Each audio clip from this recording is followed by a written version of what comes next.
It looks like Sean Diddy Combs has experienced another setback as one of his attorneys decides to withdraw himself from his case. Not only that, it looks like Diddy is claiming that race is playing into the reason why he's facing charges. Here we go now.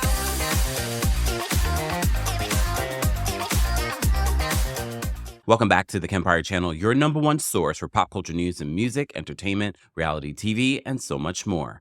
As always, be sure to like this video, subscribe to the channel, and hit that notification bell so you never miss out on breaking news when we go live or when we upload. So according to the New York Times, in regards to Diddy's defense, lawyers for Sean Combs filed a motion Tuesday night seeking the dismissal of one of the trafficking charges he's facing, arguing that the hip-hop mogul is being unfairly prosecuted based on his race.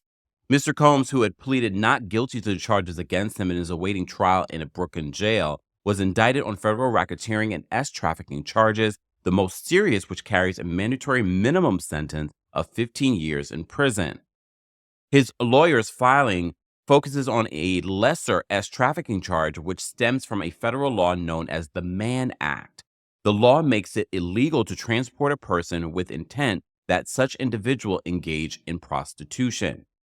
Mr. Combs' lawyers contend that the law has, quote, racist origins and that it's being deployed against a prominent black man for allegedly using an escort service to transport male escorts across the state lines to have sex with his girlfriends. This is not the first time that his attorneys have decided to use race in his defense.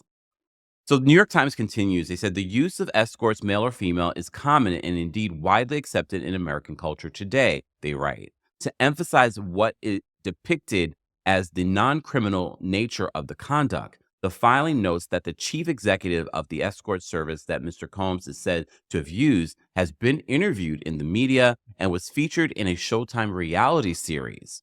The lawyer questioned whether any white person has been charged under the law based on similar allegations. The prosecutors overseeing the case at the U.S. Attorney's Office for the Southern District of New York have asserted that Mr. Combs' conduct was far less innocuous.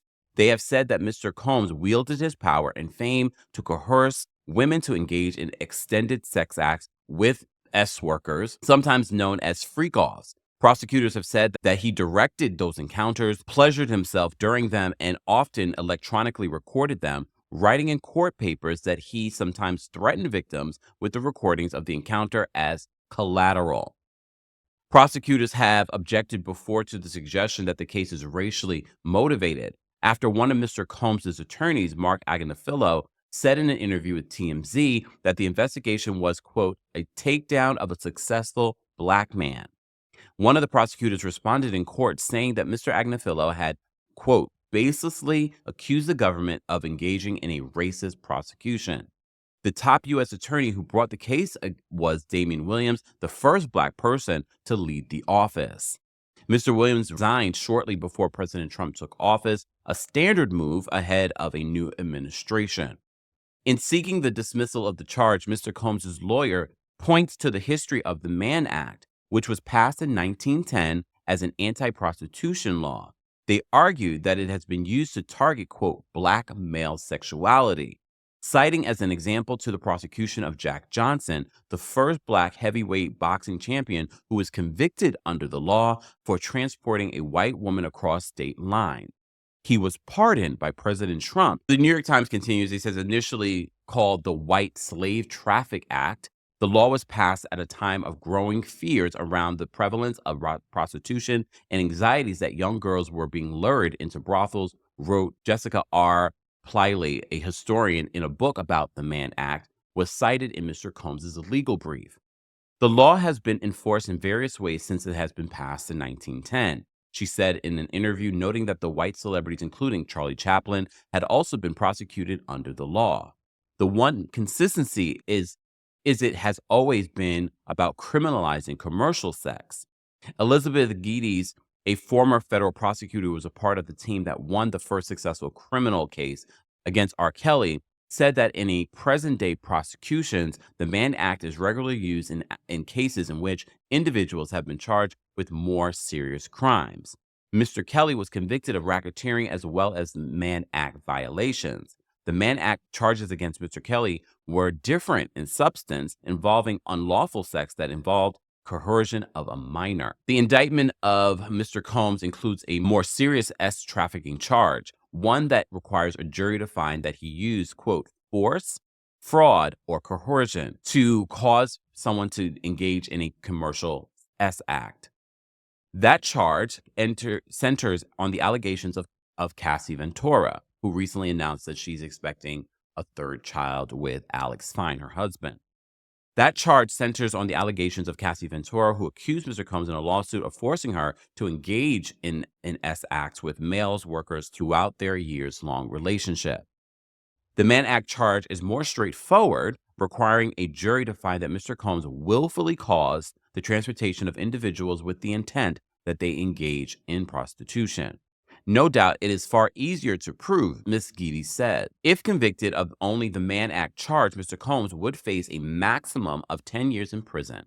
The indictment alleges that, in addition to Ms. Ventura, Mr. Combs violated the act with respect to 2 other female victims whose identities have been concealed. Mr. Combs' lawyers have disputed that the government's classification of them as victims, asserting that they were his girlfriends. So we get into this particular part of this update when it comes to Diddy because it's important to understand what might be happening with his legal strategy. Because this morning, you probably have woken up to the news that one of his attorneys, Anthony Rico, has decided to drop out. Tonight's the night, guys. If you enjoy hot topics like this, reality TV, and just some tea being spilled, get your tickets for the Kempire After Dark live experience tonight here in New York City. But there's also a live stream option exclusively for this show. So if you've been wanting to experience the Kempire After Dark live show, get your tickets today. More information on both the in-person tickets and the live stream will be available in the description. So Diddy's one of his attorneys has decided to drop out. Our friends over the Jasmine brand write this. It said Diddy's legal team is facing a shakeup as his attorney, Tony Rico, files to withdraw from the case. In a motion on Friday in New York, Rico stated that under no circumstances can I continue to serve as counsel for Sean Combs, consistent with the ABA standards for criminal justice. This comes after Diddy's legal team sought to have certain charges dismissed, citing racial discrimination. This is exactly what the motion says, and then we can unpack a little bit about what this could mean for Diddy. According to the motion, it says Anthony L. Rico Esquire, pursuant to Title 28 United States Code, Section 1746, hereby declares under the penalties of perjury, on September 22nd of 2024, I was retained by the defendant, Sean Combs, to serve as his counsel, and I have served as his counsel since that time. As a result of being retained, a notice of appearance was filed in our court on September 29th of 2024. This declaration submitted is in support of the annex notice of motion for withdrawal as counsel, as it is required under SDNY local court rules. For the reasons set forth below, this motion for withdrawal is filed so that Sean Combs may move forward with his defense and to commence jury selection and trial without any delay. Reasons to be relieved as counsel for Sean Combs. As a result of discussions with the lead counsel, Mark Agnafilo, this motion for the withdrawal of counsel is filed. While I'm aware that the local rule requires that an application for withdrawal of counsel is supported and granted only upon a showing of by affidavit or otherwise of satisfactory reasons for withdrawal, there are sufficient reasons related to the protections afforded by the attorney-client privilege for brevity in application for withdrawal as counsel in this case. Although I have provided Sean Combs with the highest level of legal representation expected by the court, under no circumstances can I continue to effectively serve as counsel for Sean Combs, consistent with the ABA standards for criminal justice. So a lot of people, social media attorneys, not literal attorneys, I'm being facetious, believe that, oh, he realizes that he's going to lose this case, or he found out something in this case which has made him decide, I can't effectively represent you because maybe you're not being forthcoming, you're not working with us, you're not agreeing with our plan. So it could be a variety of reasons. So I Google schmoogled a little something in regards to what does this mean? Google tells us when an attorney, quote, withdraws from a case, it means that they are formally ending their legal representation of a client, essentially removing themselves from the case and ceasing to act as their lawyer, usually due to conflict of interest, ethical concerns, or a breakdown in the client attorney relationship. So it could be a variety of reasons. And I think it's important for us that there's so much Diddy news. There's so many different stories, so many different lawsuits. I've said this before. Anything you say about Diddy now, people are going to believe it, true or untrue. So a lot of people are speculating that Tony Rico decided to drop Diddy because he feels like he's not going to win the case. But it could be a variety of reasons. So they continue. It says ethical obligations. Lawyers have an ethical duty to withdraw from a case if circumstances arise where they can no longer effectively represent their client, such as conflicts of interest or personal issues impacting their ability to practice law. So it might have nothing to do with Diddy. He could be going through things personally with his family, which he does not have an obligation to tell us or the court. Client consent. In most cases, an attorney must notify the client before withdrawing and may need their consent to formally end the representation. Reasons for withdrawal: conflict of interest, as we mentioned before, representing another client with opposing interests in the same case. Client noncompliance, client not following the instructions or failing to provide necessary information. That's very possible too, because when you think about Diddy, he's so used to getting away and getting his way and getting away with a lot of things. It could be that as well. Fee disputes. Diddy has a lot of money, but he's losing a lot of money in this case as well. And he's been suing, as you know, he sued Peacock, was it last week, for hundreds of millions of dollars.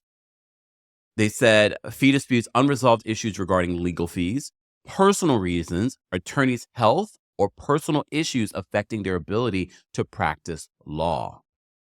So the procedure for a situation like this, which you're seeing right now, filing a formal motion with the court notifying them of the withdrawal, providing the client with written notice regarding the withdrawal and next steps.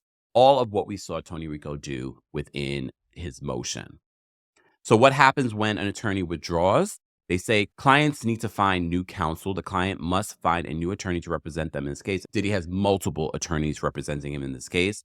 Potential delays. The case may be delayed while the client secures new representation. It doesn't seem to be that way because, again, he has multiple attorneys. Court oversight. The court may need to address the withdrawal and ensure that the client's rights are protected. So I think it's important for us not to jump to conclusions that it has specifically to do with Diddy. It could also be for personal reasons for Tony Rico. Regardless, if you enjoy content like this and you are looking for your Diddy update, be sure to subscribe, be sure to like this video. And as always, don't forget to turn on your notifications so you never miss out on breaking news when we go live or when we upload. Let's continue this conversation in the comment section. And as always, don't forget the Kempire After Dark live experience is happening tonight here in New York City. Get your tickets or live stream tickets in the description. Thanks for watching. Here we go now.